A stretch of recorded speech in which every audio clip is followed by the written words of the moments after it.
Bonjour, bienvenue dans cette nouvelle vidéo Airless Discounter. Aujourd'hui, dans ce nouveau truc Airless, nous allons nous concentrer sur les tuyaux flexibles Airless à peinture. Dans le cas présent, nous allons prendre l'exemple aujourd'hui de ce DN6 de 15 mètres Wagner, assez vieux, pour comprendre, en fait, pour savoir reconnaître lorsque les flexibles Airless à peinture sont un peu trop usés. Et donc, à partir du moment, forcément, avec lequel vous allez devoir les changer, puisque sinon cela peut engendrer certains risques que l'on va évoquer dans cette vidéo. Donc si cela vous intéresse et si vous désirez donc faire attention à votre matériel, continuez de regarder. Pour reconnaître un flexible usé, il y a différents paramètres qui vont être assez d'ailleurs parlants, vous allez le voir tout de suite. Concernant déjà la compréhension en fait du flexible en lui-même et de pourquoi il faut faire attention, c'est tout simplement que ces flexibles en airless, comme le flexible aujourd'hui, peut travailler à une pression maximum de 250 bars. Si on veut faire une bonne comparaison avec cela, vous pouvez prendre par exemple la pression que vous avez dans les pneus de voiture, qui sont généralement de 2 bars, 2 bars 5 à l'intérieur, voire éventuellement 3 bars si ce sont des pneus après plus importants. Donc, au final, vous voyez très clairement la grosse différence qu'il y a entre ces flexibles airless, la pression qui passe à l'intérieur, et donc la résistance qu'ils ont également besoin d'avoir, et une roue de voiture. Donc, par rapport à cette comparaison, on va revenir sur ça en fin de vidéo rapidement pour que vous puissiez bien comprendre pourquoi il ne faut pas s'amuser avec ces flexibles-ci. Car comme vous le comprenez bien, on ne peut pas s'amuser avec ces flexibles-ci puisque cela porte principalement deux risques. Un premier risque, l'atteinte à l'utilisateur directement, puisque si le flexible casse au milieu de l'utilisation, cela peut forcément heurter la personne, surtout à cette haute pression. Et puis deuxièmement, forcément, vous en doutez, c'est pour la pièce sur laquelle vous êtes en train de travailler, qui en plus d'utilisateur donc va probablement recouvrir la pièce, et donc voilà, ça va tout à fait être complètement tout simplement un travail à rattraper et puis une situation donc complètement inutile. Donc pour éviter à la fois des blessures d'une part et d'autre part d'endommager tout simplement votre chantier, nous allons donc voir les différents points importants sur lesquels il faut faire attention et sur lesquels vous allez voir donc qu'il va falloir peut-être avoir besoin de le changer. Donc, rapidement, sur le flexible, comment ça peut se voir? Ce qui peut donc être apparent sur le flexible, ça serait éventuellement une déchirure à un endroit, ce serait éventuellement des rayures, des griffures sur le flexible qui commenceraient à être un peu trop importantes. Cela pourrait être également un endroit qui est carrément fendu, mais après ça pourra également se produire si, donc une sensibilité du flexible, si par exemple vous voyez que le flexible à un endroit commence à être coudé, donc vous allez voir à un endroit une bosse en fait qui va se former sur l'un des côtés du flexible puisqu'il aura été plié. Vous pouvez également voir cela lorsque vous avez carrément un bout qui a été arraché, donc avec une erreur, voilà, soit le tuyau a été tiré trop violemment et puis un petit bout du diamètre de l'épaisseur est parti parce que ça a été griffé violemment par quelconque accessoire qui était sur le sol ou même une partie sur le chantier. Ça peut être également tout simplement s'il y a un accident autour du flexible, si quelqu'un a été en train de manipuler un couteau ou autre. Alors ça paraît bien sûr fou comme ça, mais ça peut toujours arriver. Et dans ce cas-là, malheureusement, c'est tant pis. Il faudra se séparer du flexible, même s'il est neuf par exemple. Voilà, et donc au final, avoir une épaisseur du flexible qui est soit endommagée, soit qui est diminuée, et donc qui ne fera plus l'étanchéité ou la protection complète tout simplement du produit à l'intérieur qui va circuler et donc de la pression également qui est envoyée à l'intérieur du flexible. Donc maintenant, rapidement sur les solutions, c'est-à-dire comment vous pouvez, tout au moins vous, éviter ce type de problème. Puisque comme je l'ai dit, si le flexible est endommagé, même s'il est neuf, ça sera malheureusement la malchance et vous devrez immédiatement le changer, vous ne pourrez pas le réparer. Donc la manière d'éviter cela, déjà vous pouvez, si vous avez un appareil avec un enrouleur au dos de l'appareil, bien sûr là c'est l'idéal, vous l'utilisez, comme ça le flexible sera enroulé correctement, sans pression particulière sur les rebords du flexible. Si vous n'avez pas d'enrouleur sur votre machine, il vous faudra tout simplement donc l'enrouler à la main, mais en faisant bien attention de ne pas l'enrouler de manière trop serrée, avec un angle trop important, et de rester quand même sur un enroulage tout simplement facile et sans tension particulière, de sorte à éviter donc des plis qui pourraient se former. Ensuite, la deuxième chose à éviter, c'est également concernant la pression. On entend malheureusement encore certains clients qui nous disent qu'ils laissent, notamment lorsqu'ils stockent par exemple leur machine airless, ils laissent un peu de pression à l'intérieur. Laisser un peu de pression, ça veut dire que pour certains, ils vont laisser aussi de la pression dans le flexible éventuellement. À partir de là, ça c'est un problème, puisque si le flexible reste comme la pompe au final sous pression, cela peut à la longue vraiment endommager le circuit interne de la machine et du flexible, et puis surtout voilà, faire que le flexible soit toujours sous tension.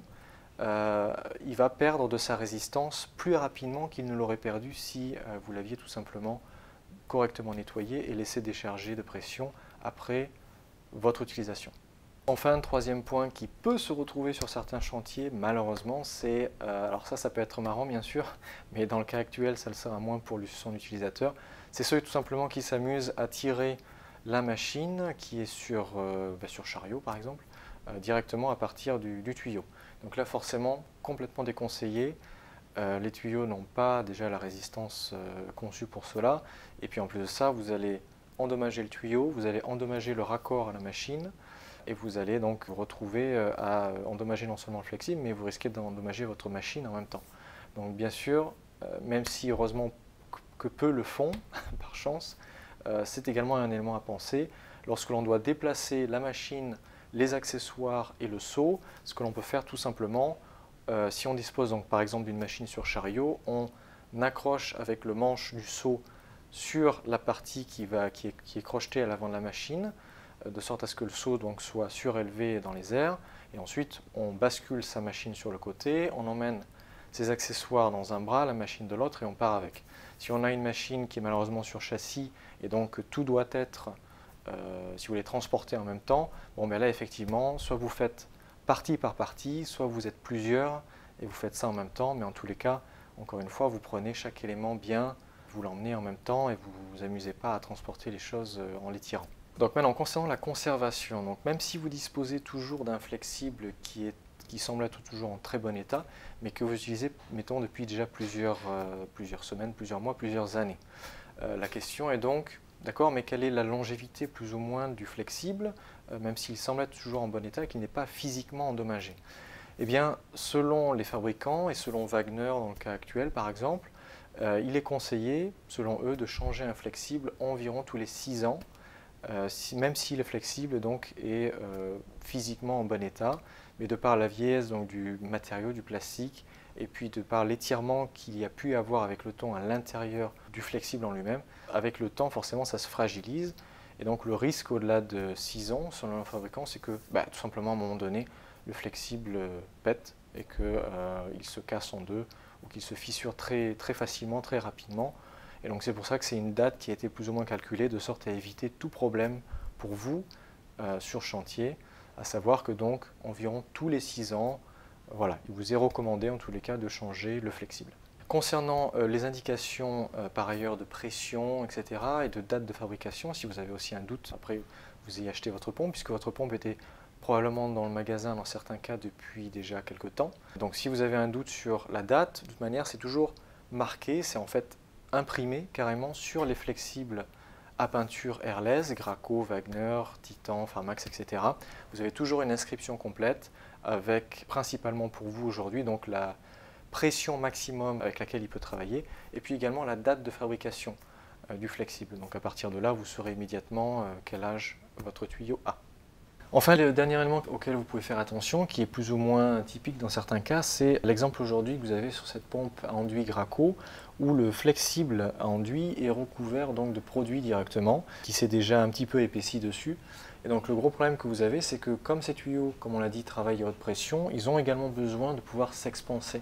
Si le tuyau ne peut pas s'expanser, cela porte un risque après sur chantier directement. Donc si vous voyez que vous avez votre flexible qui est recouvert comme aujourd'hui de manière très importante, que vous n'avez pas, pour X raison, possibilité de le nettoyer, d'enlever cette couche d'enduit ou de peinture qui s'est accumulée, eh bien il vous faudra également changer le flexible pour éviter tout problème après sur chantier.